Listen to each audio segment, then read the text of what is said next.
Introduction. So, what is a reflex? A reflex is an involuntary and predictable response to the stimulus. Most reflexes involve the brain, but some use only the spinal cord.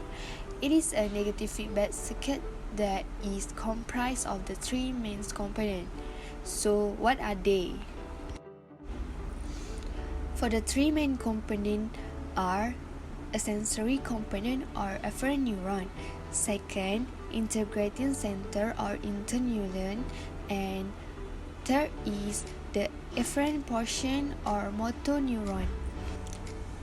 For tests for simple muscle reflexes are basic to any physical examination when the motor nerve or spinal damage is suspected. An organism reaction time is the interval between the moment the stimulus is applied and the moment the response commences.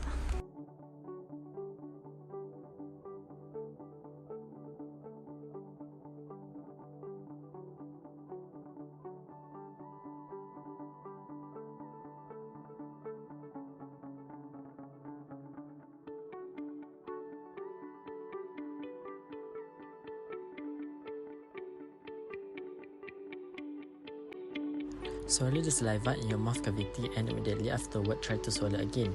You will find it difficult to swallow for the second time. Then, drink a glass of water and repeat procedure 1. Note that you have no difficulty swallowing in rapid session.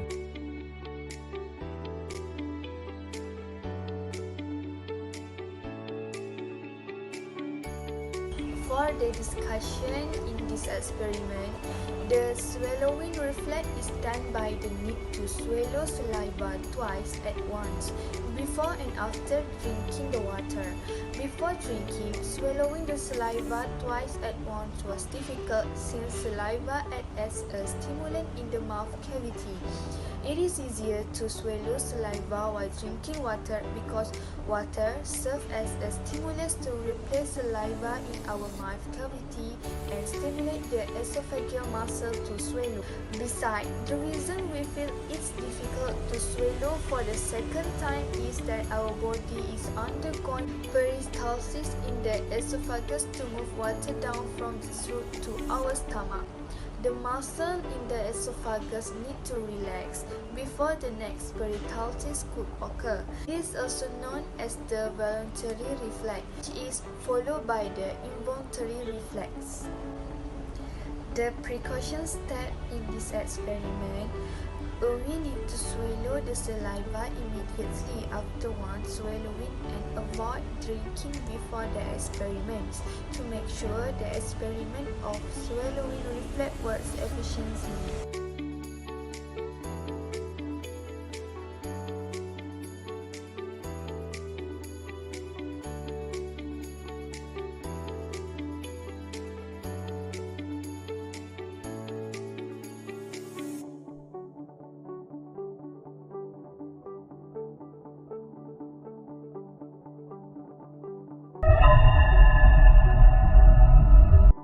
Apparatus. 2 stopwatch, 1 for experimenter and 1 for subject. 1, 2, 3, start. Stop. Okay. Okay, second try. 1, 2, 3. Start. Okay. Second try.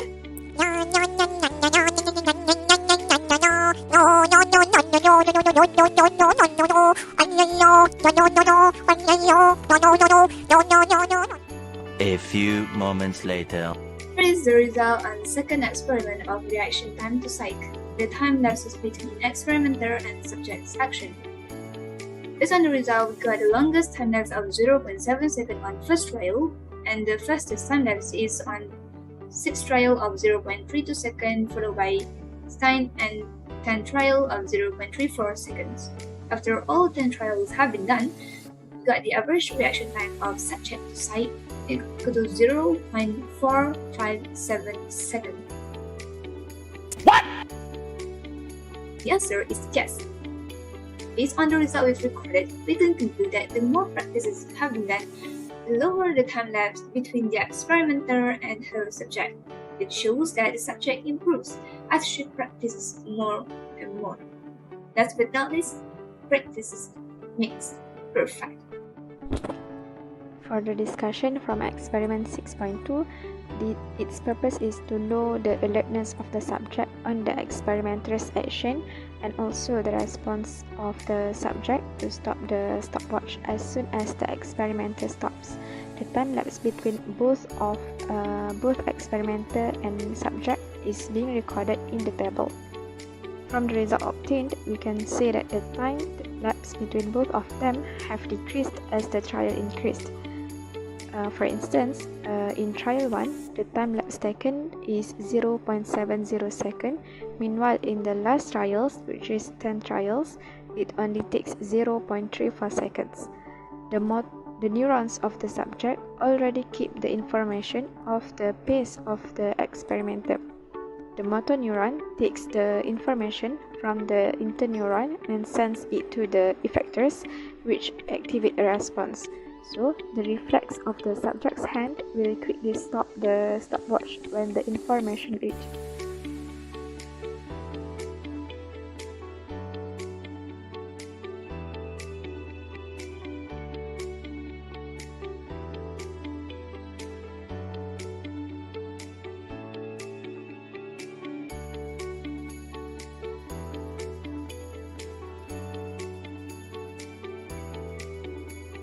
One, both experimenter and subject should have stopwatch each and start both watches simultaneously. The subject should close his or her eyes. 2. The experimenter presses his or her watch to stop and simultaneously treads on the subject's foot. 3. The subject then presses his or her stopwatch to stop. 4. Repeat 10 times. Calculate and record the average reaction time, Table 6.2.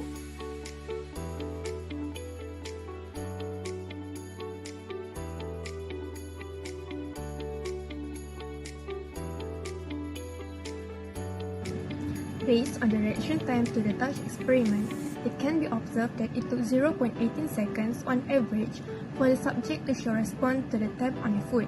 Consequently, after calculation, it took 16.11 meters per second for the speed of impulse transmission. Considering the visual reflex requires a longer time to process than tactile reflex, the gain result is acceptable and adequate.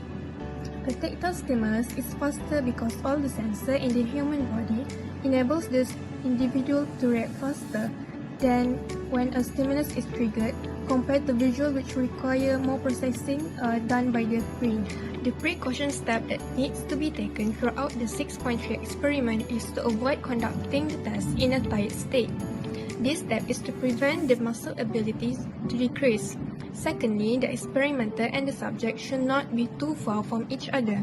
The experimenter should be able to tap the subject's foot without lifting the foot too high, as it may cause the time to inaccurate. The ethical steps that need to be taken is to make sure to follow the procedure in detail and strive for honesty throughout the experiment to gain a genuine result. The subject must be informed in great detail about each procedure and the main objective of the experiment.